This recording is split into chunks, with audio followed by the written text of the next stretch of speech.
Alright guys, class number 1 this week, we are going to start off with 7 1-minute goes of takedown, grip fighting, stuff like that. I'm going to probably set like 30-second rests between our 1-minute goes so that people can keep up their intensity a little bit. This week, we are working on back takes and attacks. So from what we're going to do is going to be in butterfly guard.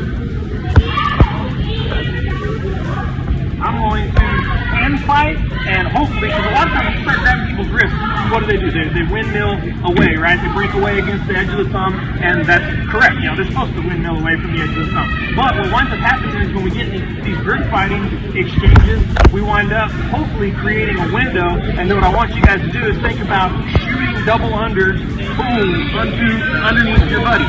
We don't need to come here. This isn't necessary. You don't need to like bear hug the crap out of them, but at least having some tight underhooks is going to be beneficial.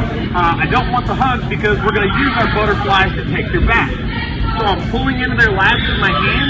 I'm going to elevate, go back, and then I can't do this slowly because I got to work with gravity, but I'm going to drop one side off and use that to hook over his back.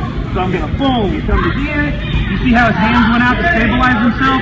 That's what I'm looking for. So from right here, my hand's going to come down, lift, and I'm going to drop one side off. And then come into my...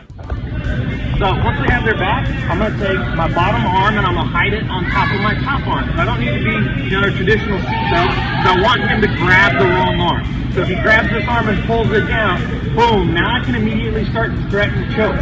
From here, I want to peel this hand out, grab his hand, and I want to start thinking about taking this hand behind his back, and I'm going to trap my leg over top. Alright, I don't need to figure 4 on his body, especially if you don't have long enough legs, but now I can start finger walking, bring my hands together, and finish my stuff.